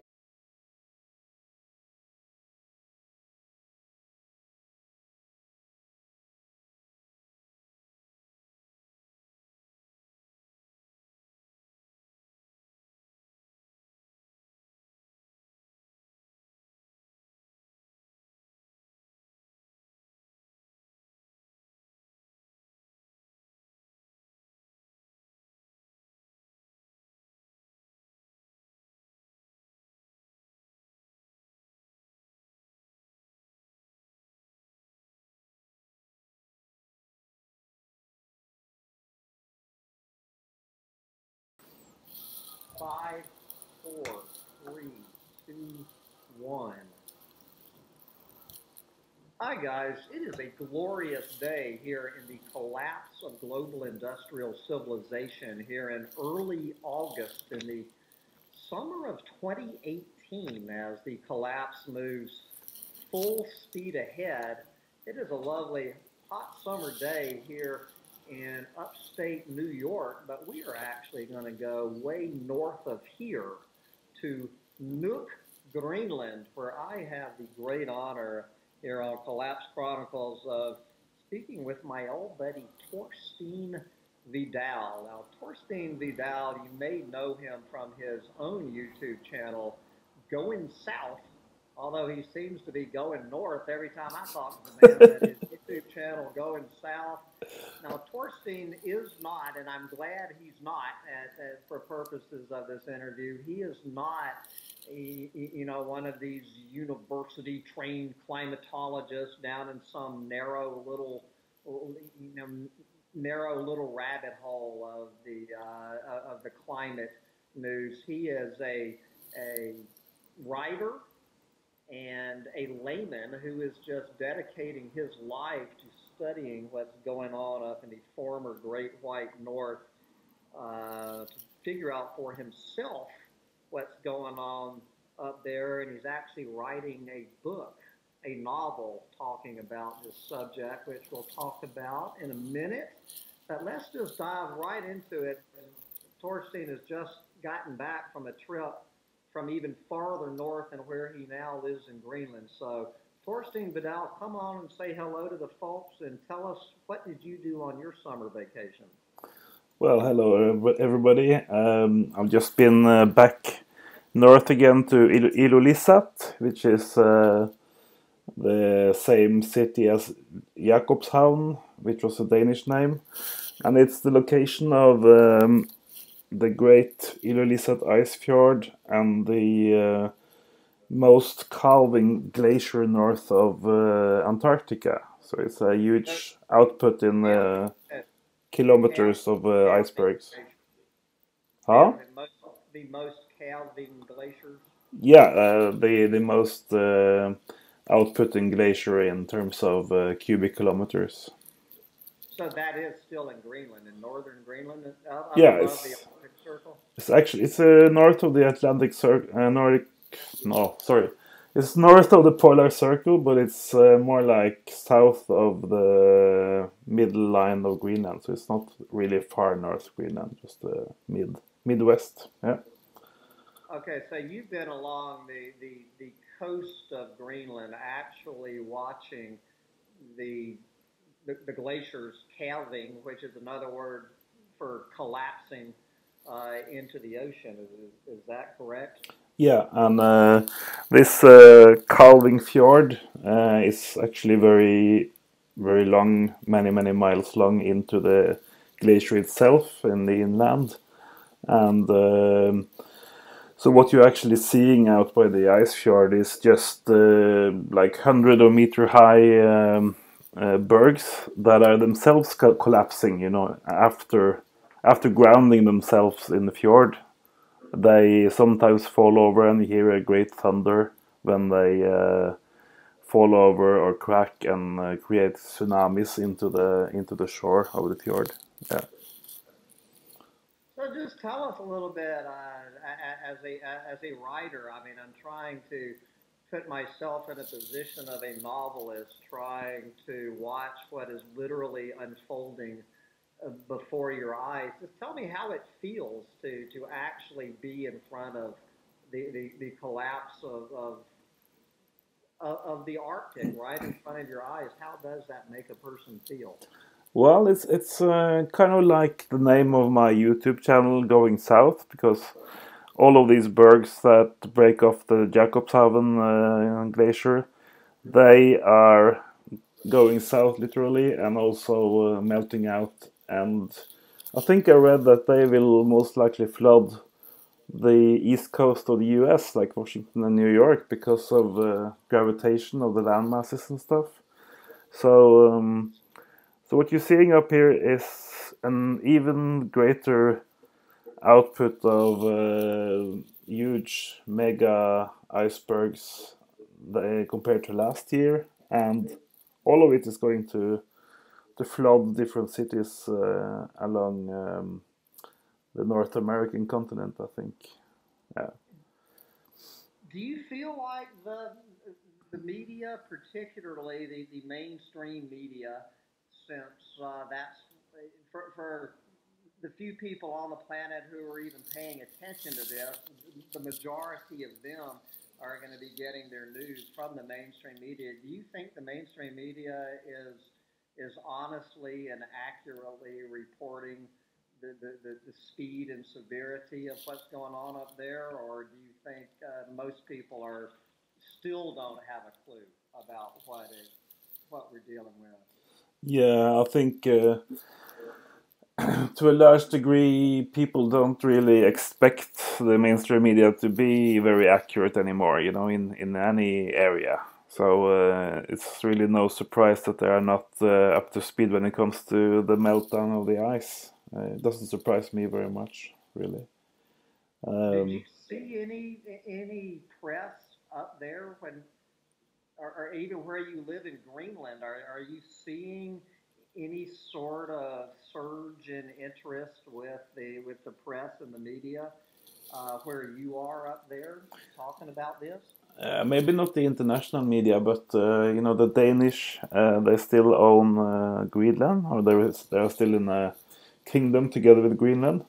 And Danish TV has actually been broadcasting extensively from Greenland, but that's mostly about cultural, social stuff, you know, mostly about the people living here and, yeah, teaching the Danish people about how it is to live in Greenland, more like. So how long have you been living in Greenland? You moved from Norway. How long ago did you move up there, and why did you decide to take that plunge? Yeah, I landed in Greenland for the first time ever, like almost exactly a year ago in August. And then I packed my bags and moved from Bergen in Norway to Nuuk in October last year. So I've survived one winter in Greenland. Very proud of that. I think several reasons for me to go here, but this summer I feel it's more or less the prime reason is that I just I feel better. It feels better working when it's like single-digit Celsius degrees, you know, from 0 to 10 degrees. My head just works better when it's cool, when it's cold outside, and you can put clothes on when it's chilly, but you cannot take your skin off when it's like 40 degrees. So yeah. Now we're hearing reports that down here, even in the mainstream media, showing up for at least in Yahoo News, good old Yahoo News, that there's some places in the Arctic that are actually, well, Fahrenheit in the 90s, so I guess 30s. Yeah. Celsius, is that showing up? And what is the temperature in Greenland and where you've been? Are you noticing this heat wave at all? It's that heat wave is not extending to Greenland. Here is about 8 degrees Celsius right now. But it has been extending all the way up to northern Norway, you know, to North Cape and to Lapland and Finland and northern Sweden. And it's been like 30 degrees on the Arctic coast up there, so it's quite incredible. Yeah. But you haven't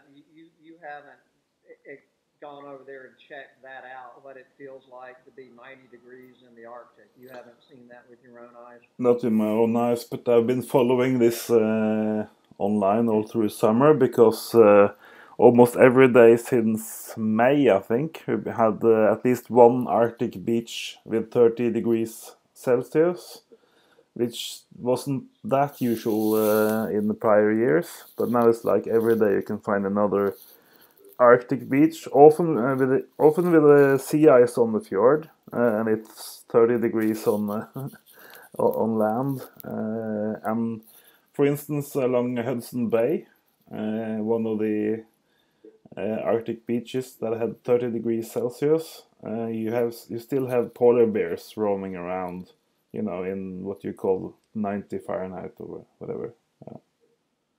Have you seen the photos of the women in bikinis literally in the ocean with reindeer trying to cool off? Have you seen those crazy photos? No, but I've seen a photo I took of my mom in just 4 degrees bathing water here in Greenland, so that was quite impressive, I think. So tell us, let's hear a little more about the book you're writing. Have you chosen a year that you're setting your book? Yeah, a year. No, it's I'm actually doing it a little bit differently, you know, to make a relative year, relative to the first Blue Ocean event.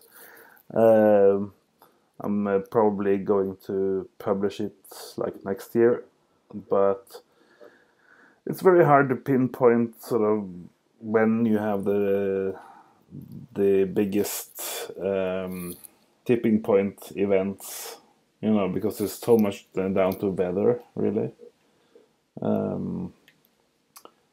But that's part of the reason I do so much research, because I want to know if it happens in 100 years or in 10 years or in 1 year.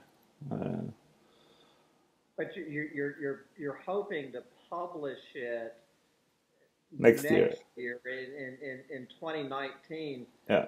So I guess my question is, if it comes out in 2019, you know, when you set the book, has this Blue Ocean event already occurred? Are you going to go there in your book about when this is going to? First, let's talk about the when, and then the more important, what it means.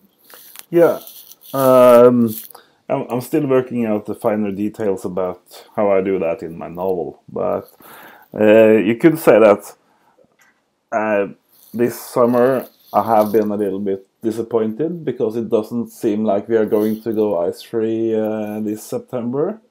But I love it, Tarzan. You're disappointed that we're not going to have a blue ocean event. Yeah, and but on the other hand, it's like when we don't get it in 2018, that gives me another year to finish my novel, and then I can maybe sell that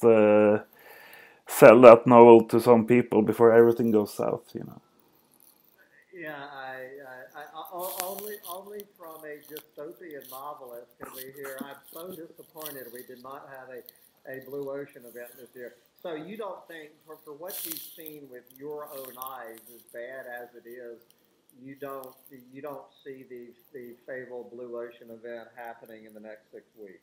No, it's because I think, well, not to blow my own trumpet, but I may be one of the persons on the planet who has developed the most tools all by myself for timing and figuring out when the Blue Ocean event is going to be. And some of those latest graphs I made specifically for the Blue Ocean event, they are telling me that this year is only like fourth lowest or something in the run-up for the Blue Ocean event. And it's for every day going by now, it gets harder to lose the last bit of the ice in time for mid-September when it starts going dark again.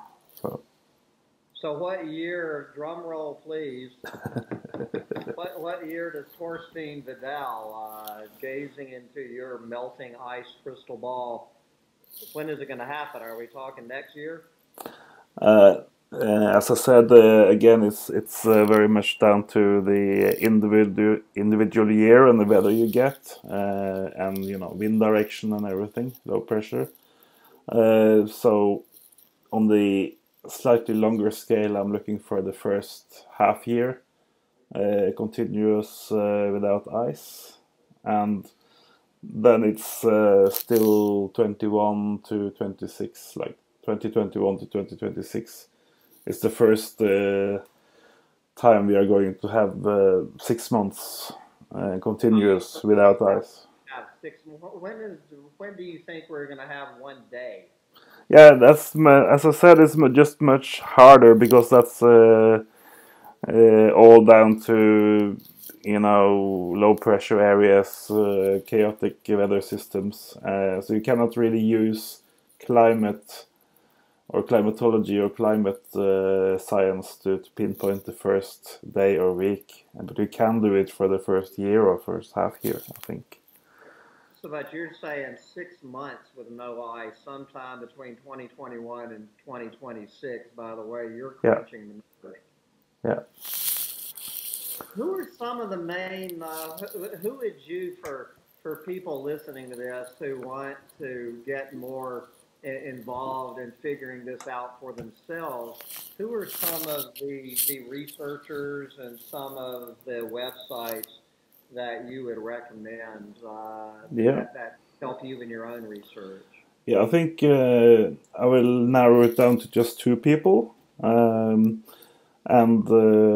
for the, let's say for the political scene and for the climate science / political thing, I will recommend Kevin Anderson, because he's very good at telling you why the IPCC, the climate panel, is conservative in most of their projections. And on the hard science, oceanography, Arctic climate science, I would recommend Peter Wadhams, because his 40 years of research and his book Farewell to Ice, and they are very to the point, and no one actually argues the fact that he is the most knowledgeable person on Earth living today within that field. So Kevin Anderson and Peter Wadhams, Wadhams. Yeah, I just read a chapter out of his book. When was it? Just 2 weeks ago. I just read his book a couple of weeks ago, and other than the geoengineering stuff, where is Kevin? Is Kevin Henderson pro geoengineering, or? I don't think he engages that thought very much. He's working at the university in Stockholm, Sweden, but he's an English guy himself. So he's, for instance, he will argue that we don't have a carbon budget anymore, like they said in the Paris Agreement. It's all spent already, yeah. So you have to be a real optimist in order to believe that we can still go on releasing carbon for a decade or 2 or whatever they say down there in Paris. They're completely out of whack, I think. So I'm going to take a wild guess. Of course, and you are not a big cheerleader of the Paris Climate Agreement, but I don't want to put words in your mouth. Give me your opinion of the Paris Climate Agreement saving human civilization and the planet.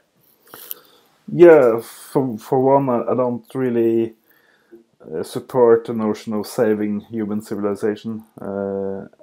Saving humans is fine by me, but global industrial civilization has proven to be the most deadly thing since the meteors that wiped out all life like 100 million years ago. But it's quite logical that people will try to make such an agreement in order to save their way of living. But it's not necessarily a good thing for the planet or for the other species living on the planet. I definitely want to head into this area of discussion because I agree with you 100%. But before we do, let's just wrap up the Blue Ocean event. Yep. So much of this conversation, I think, is this kind of like who cares whether it's next year or 10 years from now. That the bigger conversation is what does it mean? Let's certainly when there's no ice in the ocean for 6 months per year, we have some people who we don't talk too much about on this channel claiming that humans are going to be extinct. Not that just civilization, that there will be no humans on the planet, possibly as early as the next 6 weeks or by next September, that humans will be extinct. We have that on one end, all the way over to so what if there's no ice in the Arctic Ocean? And this is what I have to admit that I don't know any more than anybody else. What do you think it means to civilization and, more importantly, to the biosphere of planet Earth when we start spending 6 months a year with which would be the summer months in the northern hemisphere, obviously, of no ice in the Arctic Ocean? How do you see the knock-on effects of that happening? Yeah, I think the first week of no ice will be like the proverbial canary in the coal mine, because that will tell everybody with 2 eyes that we are heading into a very rough end to the northern ice cap, and also to our climate systems. But I don't think it's wise to say that all the cities in the world will shut down like within a week or a month after the first day of no ice. That's not really scientifically proven, is it? So, but when you come all the way down to 6 months no sea ice, then it's very likely for one that you will have major releases of methane from the ocean bed, from the seabed in Siberia, and I think everybody by now knows that methane and methane releases create enormous add-on climate or greenhouse effect. So you get like 100 or 200 times as potent heating from the methane compared to what you have from CO2 molecules. So you get that as well, somewhere between now and the first 6 months or no sea ice, you will get like a gigaton or more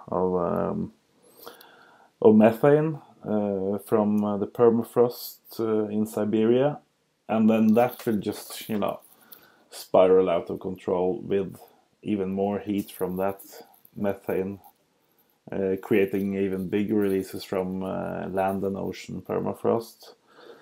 So it's like, but I believe that 200 years from now there will still be some human beings hunting and fishing and wandering the earth, but our major operations like agriculture and stuff will have huge problems with that crazy climate.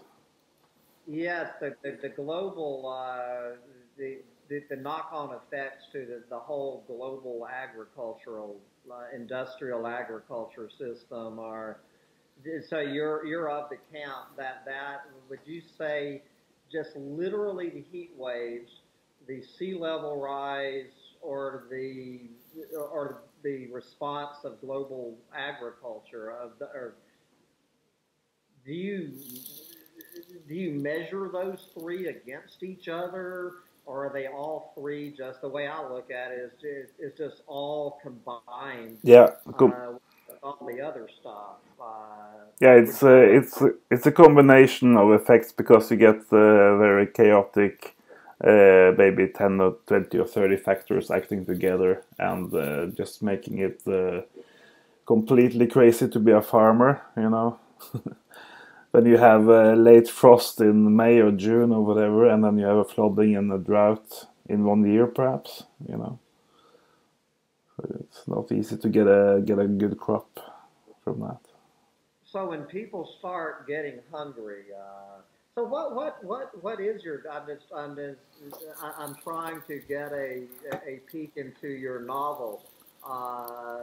Tell me about global society and civilization responding to this. How are you going to be playing this out in your novel? I can't really talk very much in detail about my upcoming novel, but well, you can talk about your personal vision of are we talking Mad Max or are we not here, Torsten?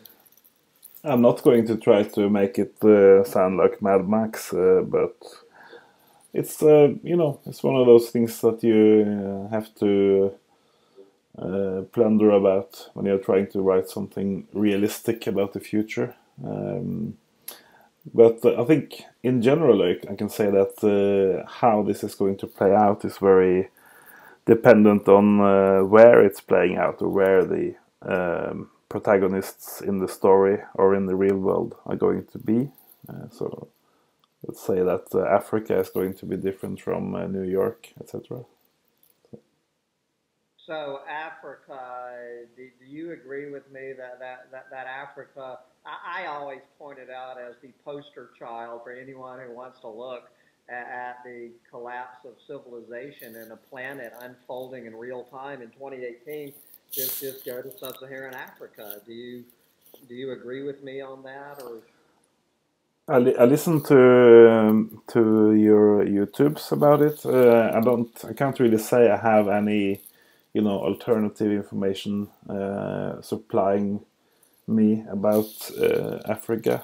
I just figure they will most likely take out all the bushmeat or kill all the animals and eat them as their population explodes and climate runs crazy. So it doesn't look very good for neither sub-Saharan or the other parts of Africa, I guess.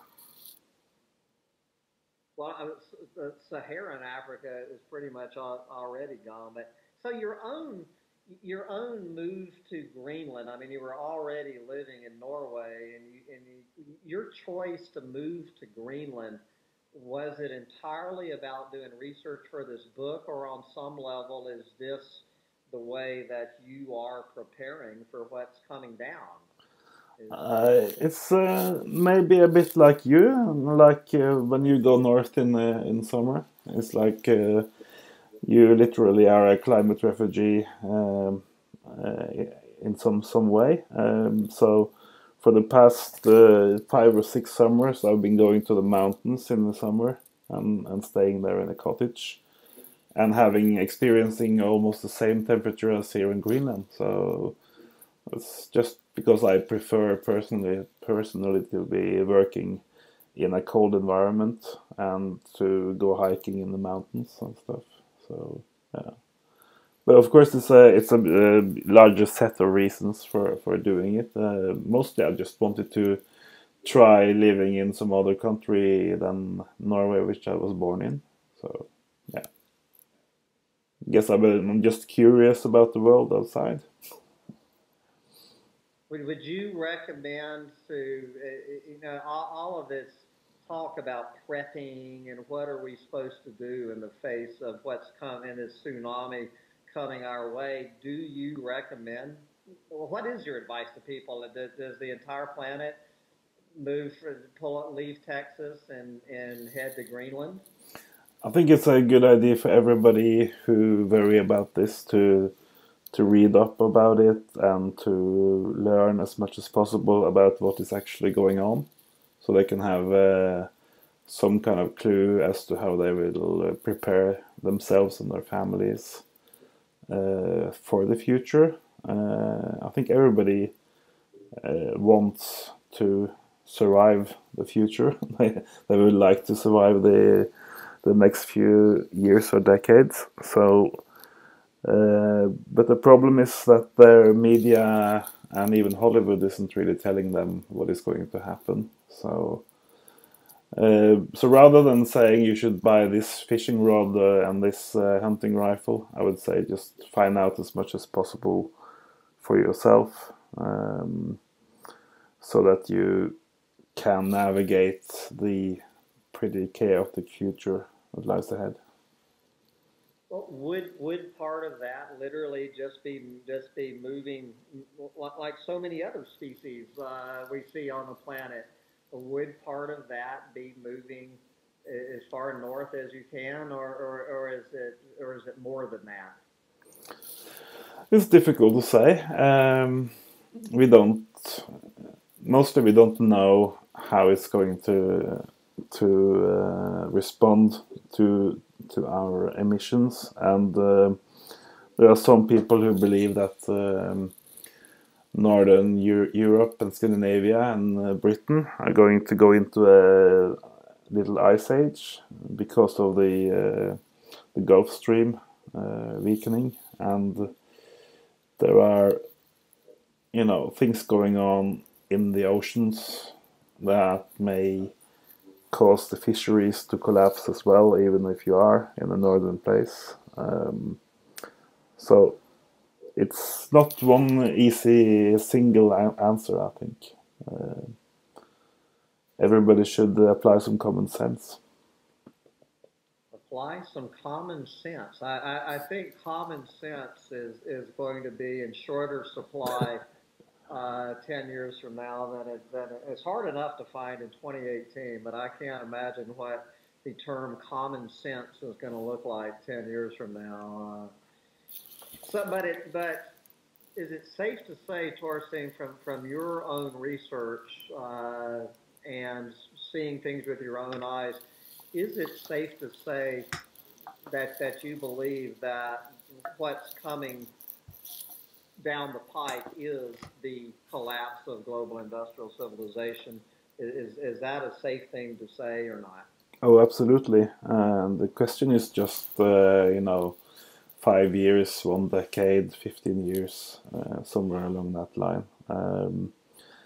I don't think it's going to last much longer, and I also don't hope it's going to last much longer. And the hope is connected with the rest of the biosphere and all the other earthlings that we share the planet with.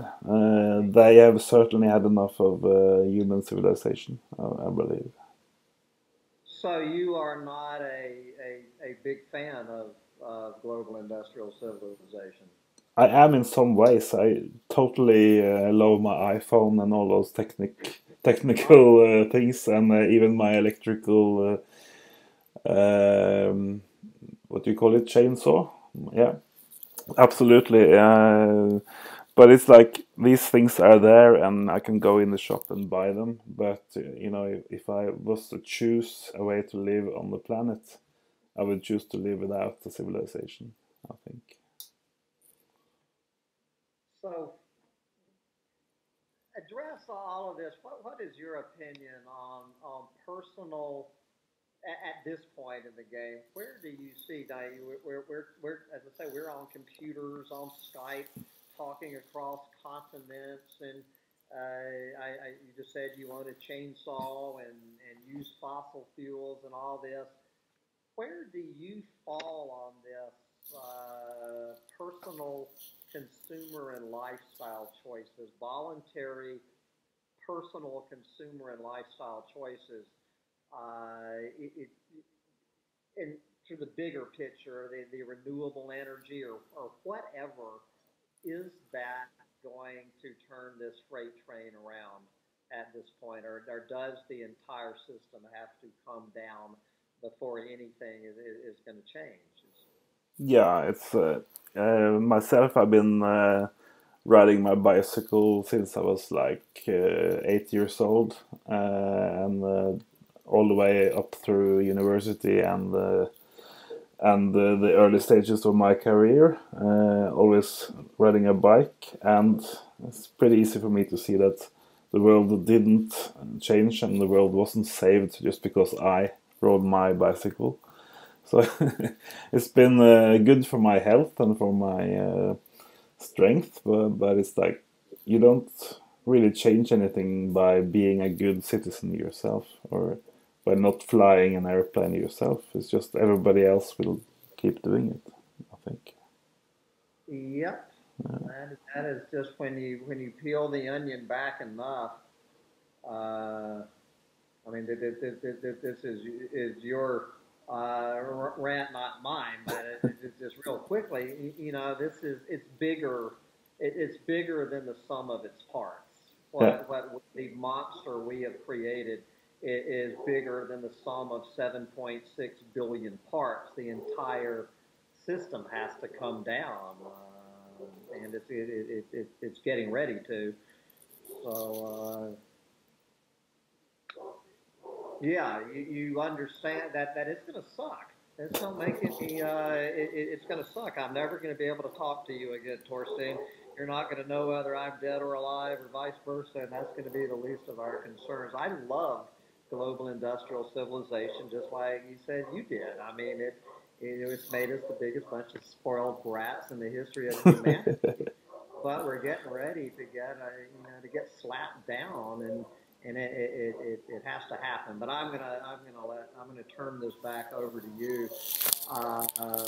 So anyway, just what is your for people listening to this, and particularly people just starting down this whole, what I call collapsitarian rabbit hole, and understanding, who are willing to handle the truth, what is your just general takeaway message to people coming into this rabbit hole about what do I do now that I'm here? Yeah, I think we can start by saying that the combination of industrial civilization collapsing and you and I sitting here with these phones and everything is that we do actually have a once in a civilization chance to have a front row seat and actually watch this system collapse in real time. First we watched the Arctic and the ice collapse, and then our societies will follow suit and go south, go down the drain. And there's never been in previous collapses of civilization on this planet, there's never been a time where you could actually watch this on webcams or whatever, and from satellites, and sort of have a live horror movie play out in front of you. So I'm kind of, because it is going to collapse anyway, even if we're watching or not. So I'm kind of keen on sitting there and watching, following it, and all of the kinds of feelings and emotions and philosophy that will come up during that collapse, because we are pretty rich species. We have created art and music and operas and philosophy and all kinds of literature, and all of this is going to end. But we're still the same great species that can actually observe and reflect upon our own situation on the planet. So that's quite a mouthful, I guess. So for any new people down the rabbit hole, it's more like, yeah, try to find out who you believe you can trust around here, because you have, as you already mentioned, there are some professors who say that we will all die by August 10 or something, I don't know, this year. And you have paid scientists, professors who are still at the universities, but they are often like 40, 50 years worth of too conservative. And can you trust them if they are just saying that this is going to go on and on and on until 2100? So you will actually have to do some kildekritikk, you have to be critical of the sources that you trust and the people you hang with on the internet. Everybody cannot be telling you the truth at the same time, because that's not possible. So it's a challenge for everybody, but it's also very interesting, and it's to do with your personal future on the planet. Well, I think it's just me personally. I don't know. Do you agree? Do you agree with me? I think this is the single biggest story, hands down, in the history of humanity. It is the single biggest story in 200,000 years. It's bigger than the invention of fire. It's bigger than the Industrial Revolution. It's bigger than every war that humans have ever had combined. And 99% of the people just seem to have no interest in the fact that we are witnessing in real time the single biggest event in the history of humanity. Or do you think I'm exaggerating, or do you think I'm kind of, you agree with me on that? No, I think you're dead on. It's you cannot compare this to anything really. In my country, through my whole childhood and youth, everybody would be talking about the war, like World War II, and all the books, all the shelves in the library would be full of World War II books. But that's just nothing compared to what we are facing now. So. Well, anyway, that's what we're doing here on Collapse Chronicles. We are chronicling the collapse of everything for the few people on the planet who are interested in having this discussion. And I really want to. We're up over 40 minutes. I want to stick around after we hang up. I want to talk to you for a few more minutes, but. As I always do, my last question to all of my guests here on Collapse Chronicles: if you were not talking to Sam Mitchell at Collapse Chronicles, that you were actually talking to the mainstream media, and you had a 60-second soundbite to give the world your takeaway message on what you want them to know heading into what we're heading into. What would that 60-second soundbite sound like, bursting it out? Well, if it's with the mainstream media, I would have very big problems avoiding the F word, and you told me I couldn't use the F word. So because of the mainstream media itself, I would use the F word and the C word and different other not allowed words, because I really don't trust the mainstream media. Sorry. Well, there you go. I would absolutely, I would absolutely love to hear you talking to the mainstream media, Torsten, the thought of that. But anyway, one more time. So you have your own YouTube channel, Going South. And do you have a website in addition, or are you like me? That's pretty much your YouTube site. Do you have a Facebook page and all that? Yeah, it's just a Facebook group called Arctic Sea Ice, and the YouTube channel is Going South, and you can find both of them just Googling. Okay.